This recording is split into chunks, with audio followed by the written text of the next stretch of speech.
2009년도 우리 조선일보 신문에 어떤 기사가 하나 실렸습니다.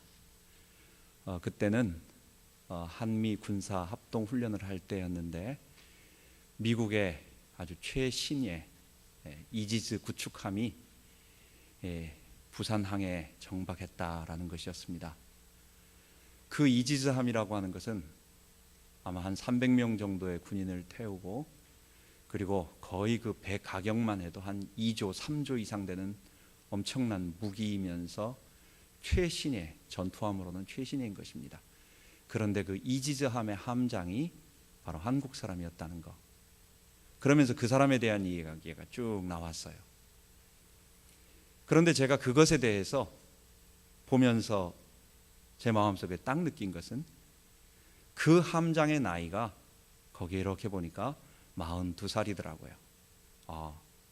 제가 그때가 그분보다는 조금 나이가 더 있었지만 제가 그것을 보면서 나도 적은 나이가 아니구나.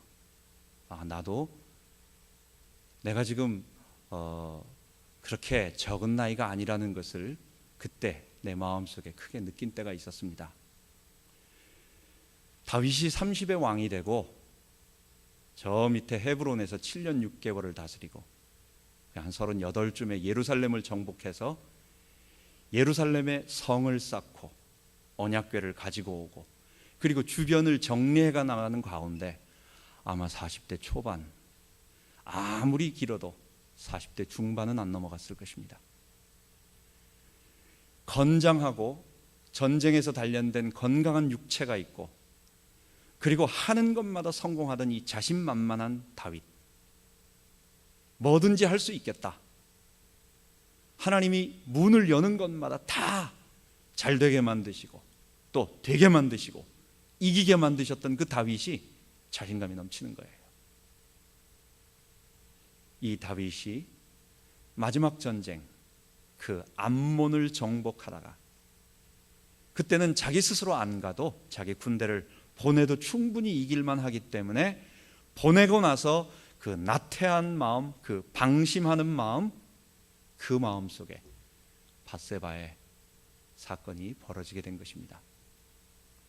고린도전서 10장 12절에 그래서 그런즉 선줄로 생각하는 자는 넘어질까 조심하라. 밧세바 사건을 통해서 그 이전과 이후는 완전하게 달라집니다. 우리가 알고 있는 다윗에 관한 좋은 모습들, 신앙의 멋진 모습들은 전부 밧세바 사건 이전이에요.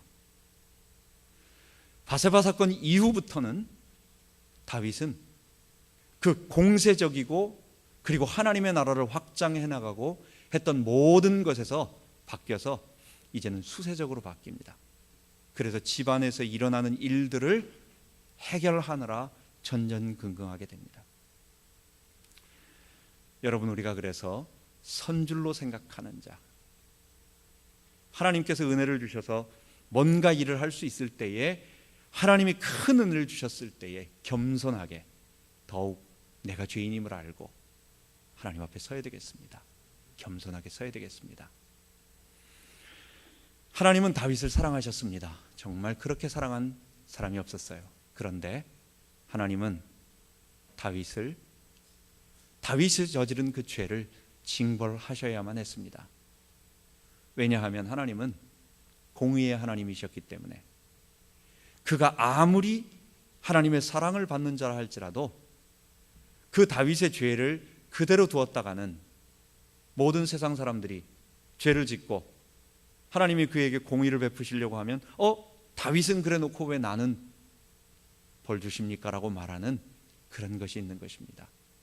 하나님은 다윗을 사랑하여 그의 나라와 그에게 약속하신 그 다윗 왕국은 영원할 것으로 되었지만, 그러나 그가 저지르 대한 것에 대한 죄값은 분명하게 책임을 지게 하시면서 모든 사람들에게 하나님은 공의로우시다. 죄는 정말 무서운 것이구나. 그리고 오늘 사는 우리에게도 그것을 볼 수 있도록 만들어 주신 것입니다. 그래서 우리는 오늘 본문을 통해서 하나님께서 이제 이 다윗의 죄를 다루어 가시고, 그 다음에 그 다윗이 하나님 앞에 자기의 죄를 고백하며 변화되어 가며 그러면서 우리에게 그의 삶으로 보여주는 이 이야기들을 배워야 되겠습니다. 오늘 본문 사무엘상 13장은 이렇게 시작하고 있습니다. 그 후에 이 일이 있으니라. 사무엘하가 24장입니다.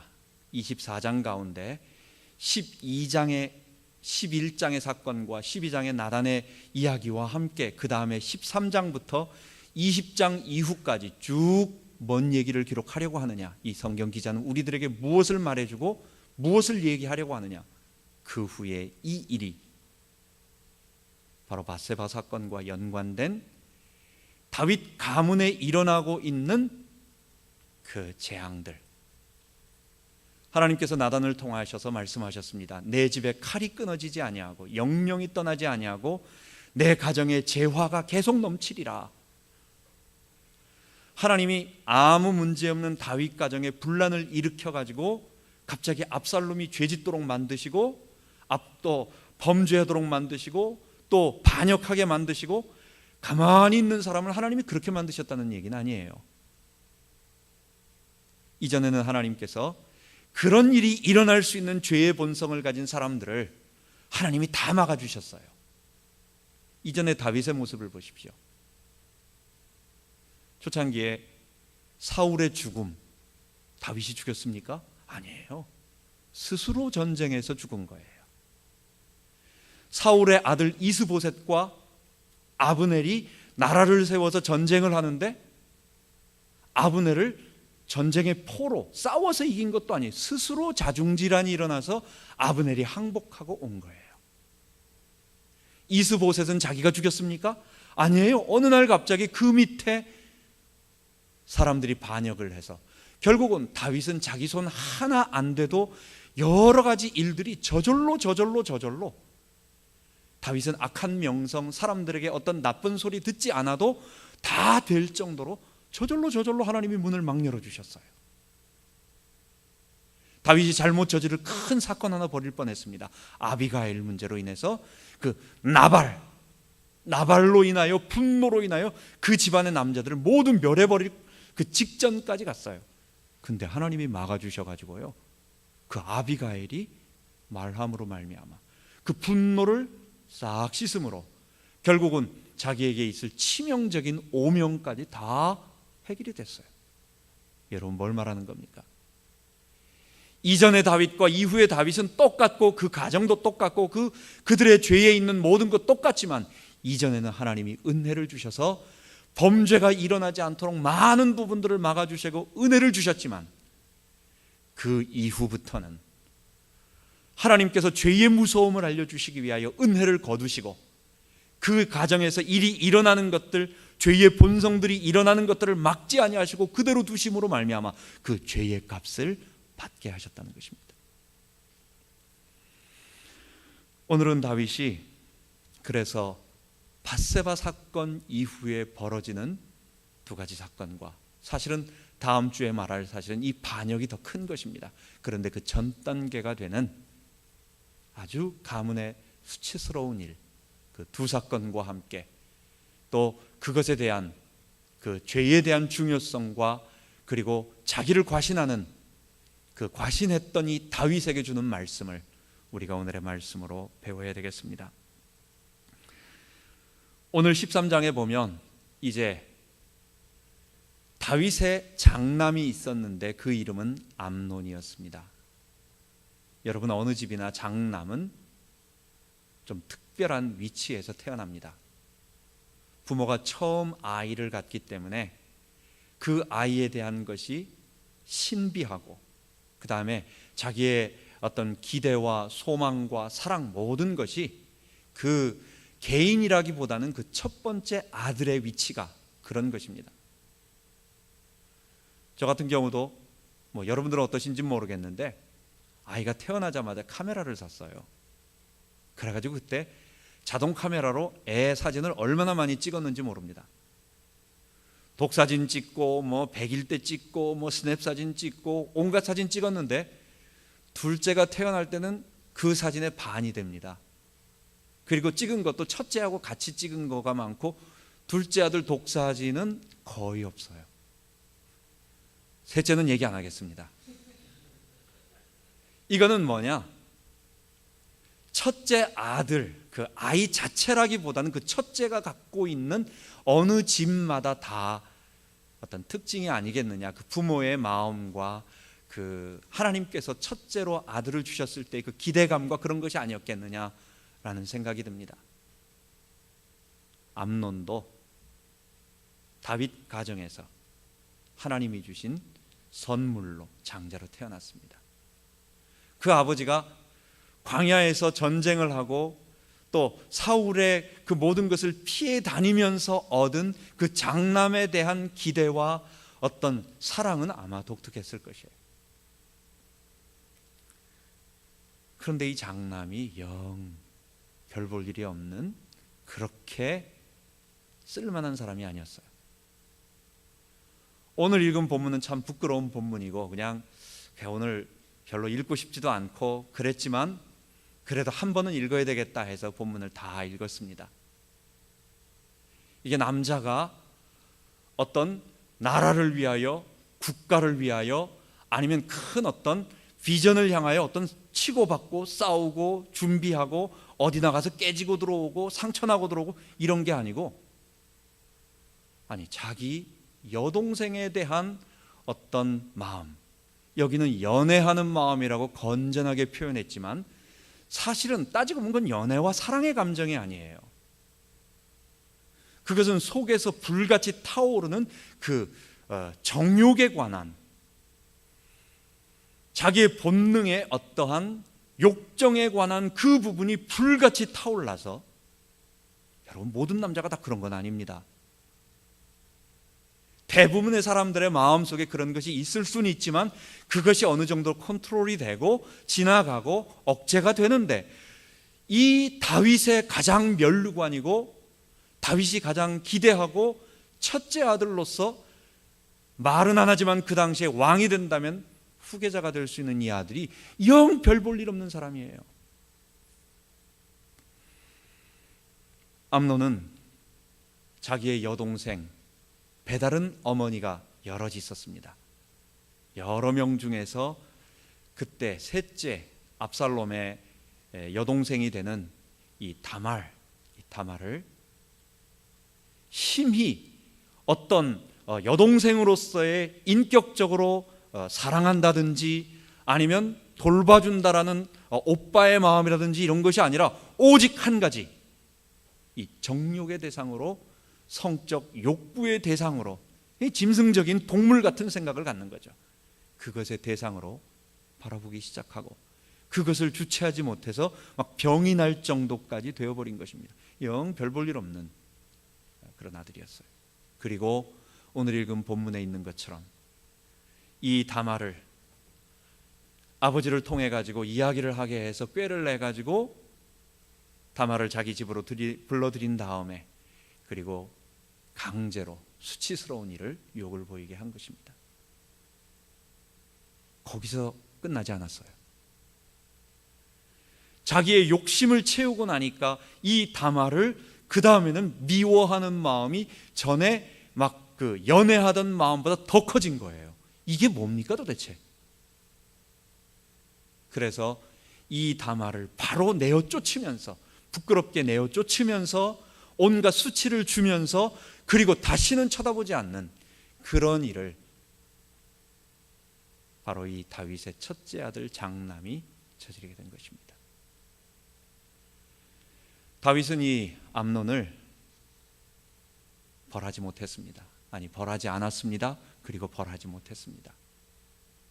왜 그랬을까요? 다윗이 그렇게 우유부단한 사람은 아니었습니다. 다윗은 골리앗 앞에 나갈 때 그가 미기적거리는 그런 어떤 나약한 사람도 아니었다. 그가 분노의 마음과 어떤 격한 마음이 있을 때는 행동으로 바로 옮기는, 그는 강한 사람이고 급한 사람이기도 하고, 그 나발을 죽이려 가려고 할 때 보면 이 사람은 상당히 이 감성적인 사람인 것은 분명합니다. 그런데 다윗은 자기 아들 암논 사건을 보면서 심히 분노했다라는 말 한마디 외에는 없어요. 2년 동안 압살롬이 지켜보는데도 암논에 대해서 어떠한 조치도 취하지 아니하고 그대로 둡니다. 다윗은 아버지로서의 빵점이라 말하기 이전에 아마도 다윗은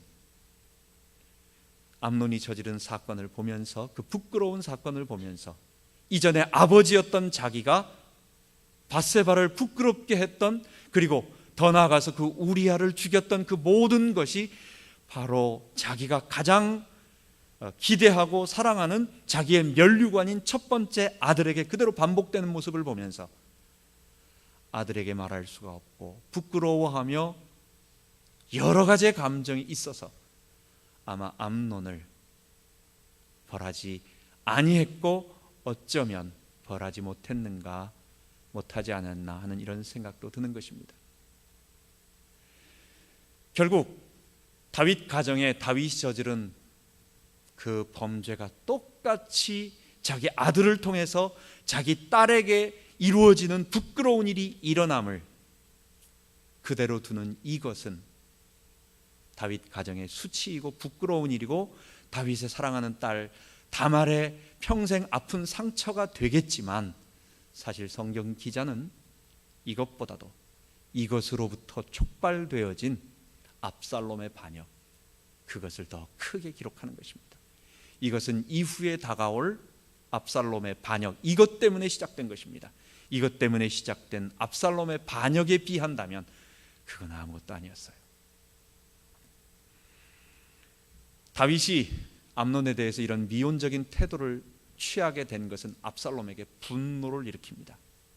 그래서 2년 동안 지켜보고 칼을 갈고 있다가 압살롬은 자기 형 암논을 자기 집으로 꾀를 내어서 불러들인 다음에 죽이게 됩니다. 그리고 분노에 의해서 아들을 죽이니까, 왕자를 죽이니까, 그게 첫째 아들이었거든요. 그러니까 그 다음에는 어쩔 수 없이 자기도 죽임을 당하게 되니까 도망가게 되고 2년 3년 후에 돌아와서 아버지가 용서하지 않고 집에 가택연금처럼 놔두니까 2년 만에 다시 아버지에게 보고, 이런 모든 감정들이 결국은 아버지는 나를 사랑하지 않아. 첫째 아들은 죽었고 둘째 아들 길르압은 이름이 없어요. 어렸을 때 죽은 것 같습니다. 많은 신학자들은 그렇게 말합니다. 둘째 아들 없다. 그럼 왕위는 내게 와야 되는데 아버지는 나를 사랑하지 않고 내게 왕이 물려줄 것 같지 않으니까 내가 스스로 왕이 되어야 되겠다. 이것이 바로 연결되어지면서 바로 압살롬의 반역으로 연결되어지게 되는 것입니다. 다윗이 순간 자기는 모든 것을 할 수 있다라고 하는 자신감에 넘쳤던 그 40대 초반에 이 다윗의 자만감과 교만과 방심함과 나태함이 작은 줄 알고, 아무도 모르는 줄 알고, 하나님 안 보시는 줄 알고 은밀하게 저질렀던 그 죄로 인하여 다윗은 자기 가정에 똑같은 범죄가 한번 벌어지는 것을 보게 되는 것입니다. 똑같은 사건이 한 번 더 벌어지게 됩니다. 사무엘하 16장에 보면 나단이 이야기한 것처럼 너는 밧세바를 은밀한 중에 범죄하였지만 나는 백주의 모든 백성들 앞에서 내 처들을 부끄럽게 하리라 예언하셨거든요. 압살롬이 왕이 되거나 반역을 하고 나서, 이제 다음 시간에도 한 번 더 하겠지만은, 압살롬이 반역을 하고 돌아와서 이스라엘의 예루살렘에 들어오게 됩니다. 그때 다윗의 모사꾼이었던 아히도벨이 압살롬에게 이야기를 합니다. 백성들이 당신이 반역을 일으킨 그 부분에 대해서 아직 확신을 하지 못한다. 왜냐? 다윗은 당신을 사랑하고 그 다음에 당신은 어쨌든 다윗의 아들이기 때문에 훗날 이 반역을 하다가 훗날 잘못돼서 서로 화해해버리면, 아버지 잘못했습니다, 그럼 다윗이 또 잘못했다고 품어줘 버리면 그 반역에 가담하고 또 압살롬이 왕인 줄 알고 왕으로 환호하면서 압살롬을 따랐던 사람들은 뭐가 되냐 말이에요. 순식간에 이상해지는 거예요. 그래서 압살롬은 살게 되고 그 밑에 따랐던 자들만 반역자가 돼서 다 죽게 되는 거예요. 결국 백성들은, 예루살렘 사람들은 지금 압살롬이 정말 다윗하고 완전히 결별해서 진짜 왕이 될 거냐, 아버지를 죽이고 진짜 왕이 될 거냐, 이것에 대해서 확신이 없는 거예요. 그러니까 압살롬 반역에 가입하지 못하는 것입니다. 아히도벨이 그것을 알고 압살롬, 당신은 다시는 아버지하고 하나 될 수 없다라고 하는 것을 백성들에게 선언을 해라. 그러면 사람들이 그럼 우리가 압살롬이 죽기까지 싸울 것이고 다윗은 결국은 무너질 것이고 그럼 우리 새로운 왕 섬기고 갈 것이다. 그럼 당신을 따르는 자들이 분명히 행동을 취하게 될 것이다. 이런 정치적으로는 상당한 묘책인지는 모르지만 하나님 앞에서는 엄청난 악한 일을 묘책으로 주고, 그래서 압살롬은 의도적으로 정치적인 목적에 의해서 다윗의 후궁들을 지붕에다가 하얀 천막을 치고 그 안에서 무슨 일이 벌어지는지 모르지만 백성들은 지금 다윗이 후궁들이 지금 욕을 보고 있다라고 하는 것을 알도록 백성들에게 선포를 해버리는 것입니다. 이 얼마나 악한 일입니까? 다윗 가정의 부끄러운 일이, 다윗은 한 번의 은밀한 가운데 그런 일을 저질렀지만 다윗 생의 후반부 50대 중반부터 벌어지게 된 이 압살롬의 전 단계가 되는 이 다말의 부끄러운 일을 당한 암논의 사건, 그리고 그 암논의 죽음, 그리고 다윗의 후궁들이 자기의 아들에 의해서 부끄러움을 당하는 이런 모든 일들이 온 천하에 드러나게 되는 그런 일을 다윗이 당하게 된 거예요. 여러분, 우리 이 사건을 보면서 이 죄가 참 무서운 거구나. 지금 이 성경이 우리들에게 이렇게 말하는 것은, 너 혹시 옛날에 무슨 죄 저질렀으면 하나님은 그 죄를 네 자녀들에게 반드시 똑같이 보복할 거다. 그러니까 여러분들 두려워하세요 라고 말하는 게 아니에요. 지금 여러분들에게 내가 옛날에 저지른 죄를 우리 애가 똑같이 저지를 거야, 지금 하나님은 그거를 우리에게 경고해 주시는 게 아니에요. 죄는 치명적이고 죄는 무서우니, 심지어 하나님의 종인 다윗도 하나님이 그에게 약속하신 이스라엘 왕국은 그대로 발전되어 나가고 기틀이 마련되고 외부적으로는 단단하게 서가지만, 나라와 하나님의 계획은 성취되어지만 그 개인은 비참하게 되는 것을 보면서 이런 일이 있었구나. 그러니까 오늘 우리가 죄를 두려워하고 무서워하고 다시는 죄 근처에 가지 않아야 되겠다라고 하는 경계심을 가지라는 얘기지, 이거 또 반복되는구나, 큰일 났네, 두려워하라, 그 얘기를 하는 것은 아닌 것입니다. 하나님의 말씀을 제대로 들어야 되겠습니다. 우리는 이 말씀을 통해서 그래서 다윗의 바세바 사건을 보면서 몇 가지를 우리에게 적용해 봐야 되겠습니다.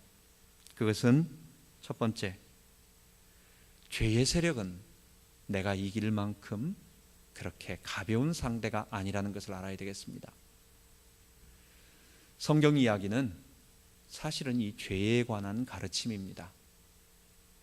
엄밀하게 말한다면 우리 모든 인류를 하나님과 단절시켜 지금 이 사망의 고통을 당하게 만든 이 눈에 보이지 않는 우리 모든 인류를 잡고 있는 우리 죄의 실체, 그리고 이 죄의 실체를 깨끗하고 정결하게 하기 위한 우리 주 그리스도 예수의 십자가 보혈, 그리고 하나님의 의가 우리 안에 들어오셔서 이 죄를 제거해 나가면서 정결케 나가면서 의롭게 만들어가는 이런 모든 과정의 것들, 이것이 성경이 우리들에게 말하는 진리인 것입니다. 요한복음 8장 32절에 보면 진리를 알지니 진리가 너희를 자유케 하리라 말씀하고 있습니다. 여러분, 진리는 뭡니까? 우리를 자유케 하는 것은 도대체 무엇입니까? 유대인들이 얘기합니다. 우리는 아브라함의 자손으로 한 번도 종된 사람 아니다. 우리는 자유인의 아들이다. 우리는 종되지 않았다. 그랬더니 예수님 하신 말씀이 뭐예요? 죄를 범하는 자마다 죄의 종이다 라고 말하는 것입니다. 그리고 아들이 너희를 자유케 하면 너희가 참으로 자유하리라. 예수님이 말하는 우리를 자유케 하는 진리, 요한복음 14장 6절에도 내가 곧 길이요 진리요 생명이니 라고 말하는 그 진리라고 말하는 것은 우리 모든 인류로 하여금 지금 이 사망의 고통, 그 사망의 원인이 되고 있는 이 죄, 이 죄로부터의 자유, 이 죄의 권세로부터의 자유, 그리고 하나님의 백성이 되어서 살아갈 수 있는 이 길을 우리에게 보여주는 것입니다. 여러분, 우리는 이 사망을 잘 모릅니다. 사실 우리 사망이라고 하는 것이, 우리는 죽어서 특히 미국에서는 이 장례식을 뷰잉 한 번만 하잖아요. 그래서 하관식 한 번 할 때 그것도 아주 이쁜 관을 갖다가 도르래로 이렇게 해서 둘둘둘 내리고 꽃 던지고 그리고 나머지는 다 맡겨버리고 가버리는 어떤 그런 거. 그 전날 뷰잉이라고 해가지고 마지막 예쁘게 그래도 최선을 다해서 차려놓고 모습 보는 거, 그거밖에 없습니다. 여러분, 한국에서 우리의 죽음을 볼 때는 제가 한 화장터에 한 두어 번, 한 서너 번 간 것 같습니다.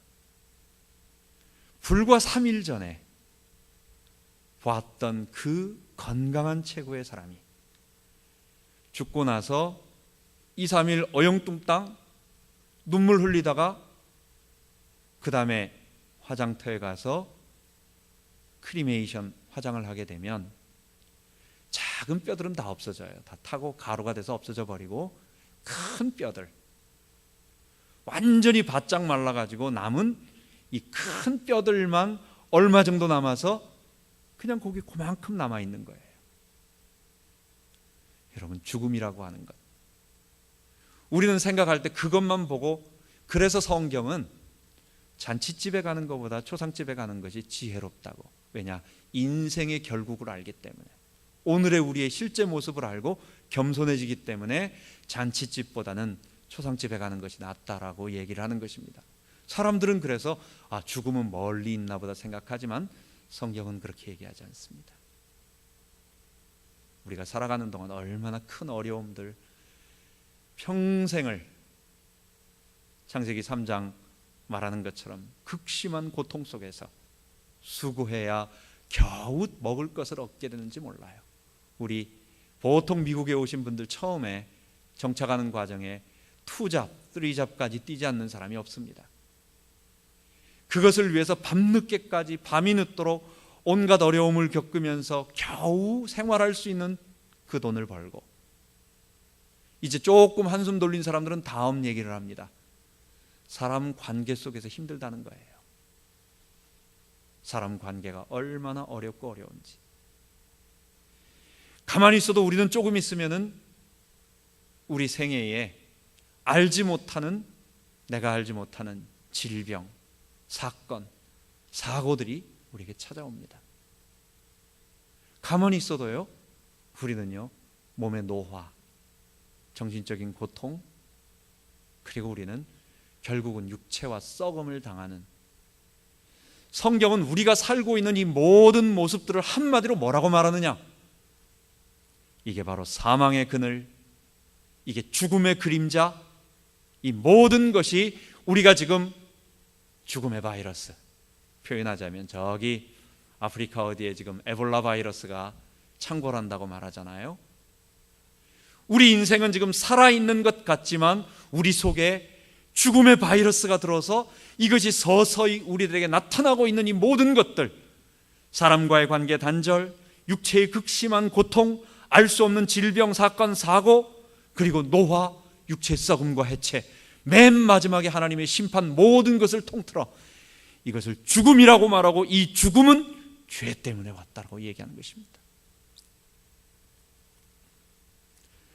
여러분, 우리 속에 있는 이 죄가 바로 성경이 가르치는 진리입니다.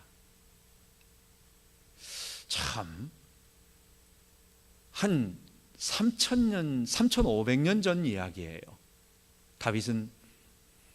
모세는 창세기부터 이 죄에 관한 가르침들을 우리들이 인간들에게 말해주는데 벌써 우리부터 지금 BC 15세기, BC 1500년이니까 한 3500년 전의 사람이 어떻게 모든 인류 속에 있는 하나님을 거부하는 아담의 본성을 얘기하고 이 본성을 창세기 4장 7절에 가인에게 말하기를 죄가 너 지금 문 앞에 지금 너를 잡아먹으려고 덤비는 짐승처럼 내 문 앞에 엎드려져 있다고. 죄가 너 속에 있다고. 그러면서 너는 죄의 소원은 내게 있으나 너는 죄를 다스릴지어다 말하는 것입니다. 성경의 진리는 다른 게 아니에요. 우리 인간들 속에 있는 이 하나님을 거부하고 자기가 주인 되고자 하고 태어날 때부터 내가 중심적으로 되어서 내 중심적으로 살아가고자 하는 이 아담적 본성, 이 아담적 자아, 이것을 죄라고 말하는 것입니다. 이 죄의 본성을 말합니다. 이 죄는 우리 인간과 항상 붙어있기 때문에 그래서 우리는 죄인이라고 말하고, 이 죄는 언제나 선이 없어요. 죄 선이 아니에요. 죄는 언제나 악한 결과를 가져다 줘요. 고통을 가져다 줘요. 그래서 죄 악이라고 말해요. 이 죄를 저지르는 것을 범죄라고 말하고 이 죄를 행동으로 나타내는 것을 죄과라고 말해요. 이것들이 인류의 삶 속에서 사람이 태어나는 곳에는 언제나, 사람들이 태어나서 있는 곳에는 언제나 이것이 사람을 고통으로 만들고 어렵게 만들고 눈물스럽게 만드는 것입니다. 여러분, 다른 것이 아닙니다. 인간의 문제는 바로 여기에 있는 것입니다. 우리 속에 있는 죄, 나 자신이에요. 삐뚤어진 내 자아예요. 태어날 때부터 인간으로서 우리 중심적으로 생각하며 나 혼자서 살아가고자 하는, 내가 왕이 되어서 살아가고자 하는 아담적 본성. 그래서 심리학자들은 이기주의라고 말하고, 또 우리는 하나님 되고자 하는 종교적인 하나님께 대한 교만한 피조물의 반역, 이렇게 표현하기도 하고, 또는 비정상적인 왜곡된 자기 사랑, 이렇게 다 표현하는 것입니다.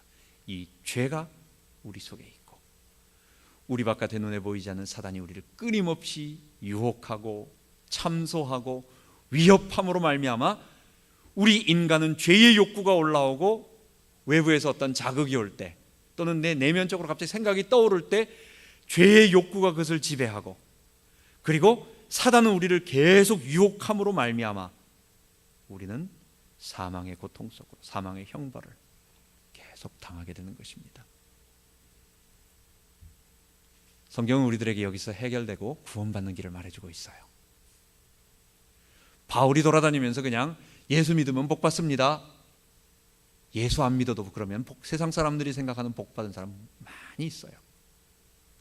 예수 믿으면 우리 자녀 좋은 대학 갑니다. 예수 안 믿어도 좋은 대학 간 사람 얼마나 많아요? 제가 옛날에 저기 봉은사인가요? 그 삼성동 코엑스 그쪽 옆에 있는 봉은사에 한번 간 적이 있습니다. 거기 들어가는데 우측에 그 책 파는 그런 조그만한 그런 게 있었어요. 그 책 들어가 봤죠. 그랬더니 마침 거기서 그 신도회에서 발간한 100일 기도, 무슨 새벽 이런 그런 100일 기도, 무슨 그거에 대한 간증집 한 묶은 게 나왔어요. 여러 가지를 읽어서 많은 것이 있지만 그 중에 제일 기억에 남는 거, 어떤 분이 자기 아들이 외아들이었던 것 같습니다. 이 아들이 그래도 엄마는 가난하게 살면서 그 아들 하나 바라보고 살았어요. 근데 이 아들이 그래도 엄마의 그것을 다 잊지 않고 해서 서울에 있는 법대, 그래도 좋은 대학에 법대를 들어갔어요. 그 엄마가 얼마나 좋아요. 그런데 이 아이가 대학을 들어가더니 갑자기 운동권이 돼가지고 공부는 하나도 안 하고 맨날 데모하러 다니고, 그 다음에 그냥 사회에 대한, 세상에 대한 불만으로 꽉 차가지고 맨날 이렇게 돌아다니는 거예요. 어머니가 큰일 났죠. 그래가지고 이제 어머니가 그 아들을 놓고 기도를 한 겁니다. 새벽마다 나와서 부처님에게 3000배를 절하고, 한번 3000배 절하면은요, 정상적인 사람은 건강한 사람은 한 7시간 절해야 겨우 한 3000배를 하는 겁니다. 이 어머니가 100일 작정을 하고 매일 3,000배씩 하는 거예요. 거기에 뭐라고 나왔느냐?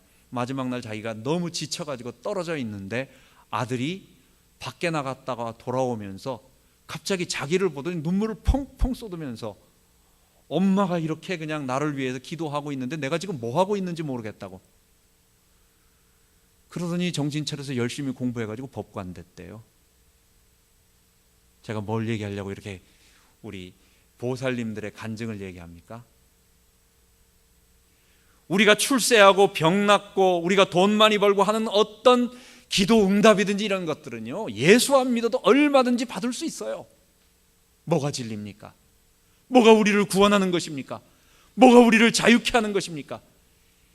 우리 인간 속에 해결할 수 없는 이 죄의 본성, 이 죄의 본성이 나로 하여금 언제나 죄의 자극이 올 때 내가 생각할 수 없는 방향으로 나를 꺾어서 그것으로 말미암아 나로 영원한 멸망으로 가는 이 죄와 사단과 사망으로 나를 이끌어가는데, 이거를 이길 수 있는 방법은 나 자신을 학대하고 나 자신을 꺾고 또 온갖 공덕을 쌓고 깨닫고 고행하고 해도 소수 특정의 의지가 있고 똑똑한 사람 몇 사람만 겨우 자기 행동을 제어할 뿐, 일반 모든 사람들이 그렇게 구원을 받을 수 있다고 한다면, 그런 사람만 구원받을 수 있다면 대부분 사람들은 구원 못 받는 거예요. 희망 없는 거예요. 성경은 그렇게 얘기하지 않습니다. 우리 주 예수 그리스도의 십자가 보혈로 말미암아 아담의 모든 죄의 본성을 우리 주님께서 모두 담당하시고, 그 십자가의 보혈을 주님께서 내 모든 영혼 모든 곳에 정결케 하심으로 이걸 죄 용서 받았다고 말해요. 그 앞에 나와 회개하는 자들에게 주님이 모든 죄를 용서하시고 우리 안에 들어오셔서 우리를 거룩케 하는 하나님의 의가 되어주시고, 고린도전서 1장 18절에 복음에는 하나님의 의가 나타나서 그 하나님의 의가 내 안에 들어오는 거예요. 이 죄인된 내 속에 하나님의 의가 내 안에 들어오셔서 이제는 나로 하여금 의로운 사람으로 변화시켜가는 그 능력을 내가 하나님의 이름으로 함께 기도하며 그런 마음이 생기며 성령이 나를 도와가며 그리스도께서 나를 도와주시며 하나님의 의가 나를 도와주시며, 이 같은 말이에요. 하나님의 의, 그리스도의 의, 그리스도와의 연합됨, 성령의 내주, 다 같은 말을 다른 표현으로 하는 것입니다. 그분이 나를 변화시켜가는 거예요. 이기게 하시는 거예요. 새롭게 하시는 거예요. 죄가 이제는 보기 더 싫어지는, 그래서 이전에는 안 지으려고 해서 피하려고 해도 결국은 끌려가는데, 이제는 넉넉하게 성령의 능력으로 내가 이기면서 사망의 고통을 당하지 않으면서 하나님의 생명을 맛보는, 그리고 이 세상을 변화시키는 참된 하나님의 사람으로 변화되는, 여러분 이게 가능한 것입니다. 이게 되어지는 것입니다. 이게 실제 모든 사람을 변화시키는 것입니다. 우리 아이들이 이 세상에 화려하고 좋은 최첨단 지식을 받아도 이 죄에 관한, 자기가 누군지를 모르면 요즘 한국에서 되어지고 있는 깜짝 놀랄, 참 어떻게 저런 사람이 저런 행동을 할까라고 하는 그런 일들이 다 돼가지고 마지막에 가서 부끄러운 일들이 자기도 모르게 일어나는 거예요. 여러분, 참된 진리는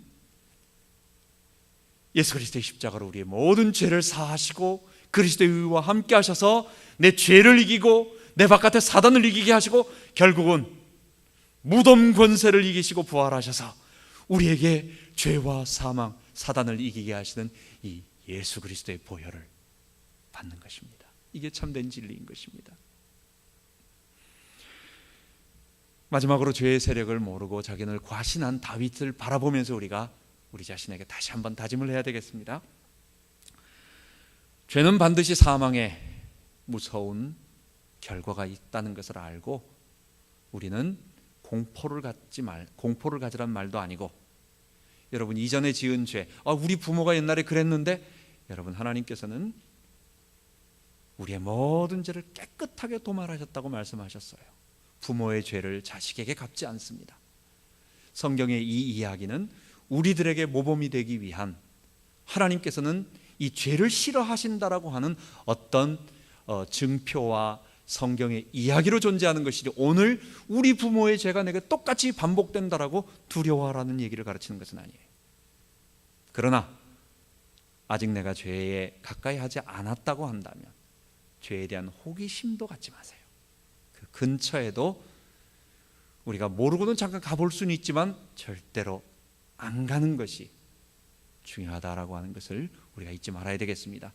죄를 두려워하고, 여러분, 카드 빚을 쉽게 생각하는 사람은요 나중에 빚에 벗어나기 힘듭니다. 근데 남에게 일부를 빌리는 것 무서워하고 또 빌린 돈은 안 갚고는 못 갚은 사람, 못 갚아 하는 그런 마음을 가진 사람, 이런 사람은 빚을 안 지고 괜찮아요. 근데 빌리는 것을 즐거워하는 사람, 아무 양심의 어떤 그것 없이 행복하게 막 쓰고 좋아하는 사람, 나중엔 감당 못하고 어려운 것입니다. 그게 빚을 두려워하라는 얘기입니다. 공포를 가지라는 얘기가 아닙니다. 두 번째로 우리는 십자가 보혈과 성령의 능력으로, 그래서 오직 이 능력밖에 없어요. 이 방법밖에 없어요. 우리 주님의 십자가가 아니고서는 우리 속에 있는 죄의 권세를 이길 방법이 없어요. 우리 주님의 십자가 앞에 나왔을 때는 그 어떤 죄의 권세에 묶여서 심지어 마약 중독에 빠져 있는 것처럼 비참한 멸망에 갔던 사람들도, 대한민국 유명한 깡패 왕년에 이기풍 목사, 길선주 뭐 이런 내노라 하는 버린 사람들도 예수의 보혈 앞에 나오니까 자기의 죄를 다 회개하고 주님 앞에 나와서 성령의 능력을 힘입으니까 새로운 사람 되는 거예요. 많은 사람들에게 은혜를 주는 거예요.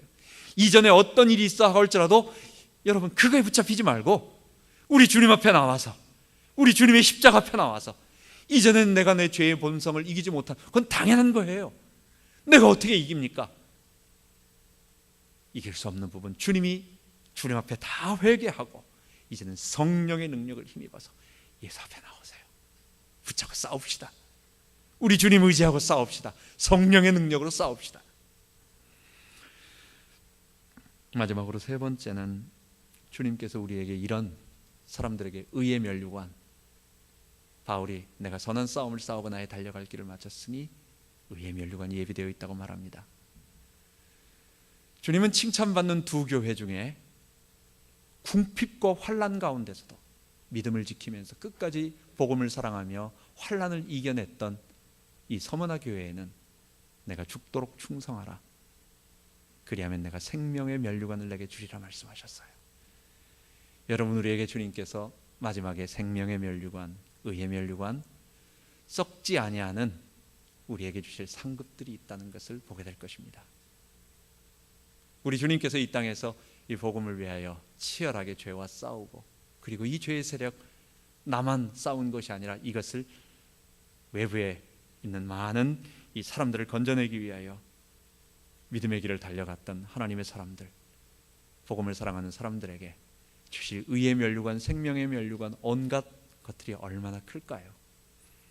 그거 생각하면서 또 그것 때문에 우리가 믿는 건 아니지만 선물로 주시는 그것을 주신다는데 마다할 필요는 없는 거 아니겠어요? 우리가 주님을 바라보며 오늘도 기쁜 마음으로 자기를 과신하지 아니하고 하나님 바라보며 나아가는 우리 모든 성도 되기 바랍니다. 하나님 아버지, 다윗이 죄의 그 무서움을 모르고 또 하나님이 주셨던 축복에 도취돼서 자기는 하면 된다고, 그리고 자기는 할 수 있다고, 그리고 자기는 믿음이 있다라고 생각하는 그 자신감이 있을 때에 그는 죄의 큰 세력 앞에 무너져서, 그리고 그의 가정에 자기가 저지른 부끄러운 죄를 반복적으로 2번이나 당하고, 그리고 이제 다음 시간에 그것으로 말미암아 파생되어지는 그 가문의 피의 이 반역의 역사가 또 2번, 3번에 걸쳐서 일어나는 일을 보게 되는데, 거룩하신 아버지 하나님, 우리는 죄를 알고 이 죄를 이기는 십자가의 보혈, 우리 주님의 능력을 체험하고, 그래서 우리 예수의 이름을 붙잡고 승리하는 우리 모든 성도 되기를 원합니다. 하나님, 의의 면류관이 우리에게 준비되어 있는 줄 믿습니다. 생명의 면류관이 우리에게 준비되어 있는 줄 믿습니다. 이 땅 짧은 생을 사는 동안 우리를 위하여 살지 아니하고, 그리고 나태하게 그냥 구원받았으니 라고 하는 그런 것으로 나태하게 살지 아니하고, 최선을 다하여 표대를 향하여 위의 부르심의 상급을 향하여 달려가는 우리 모든 성도 되게 하여 주옵소서. 그 일에 우리를 사용하여 주옵소서. 우리 주 예수 그리스도 이름으로 기도하옵나이다. 아멘.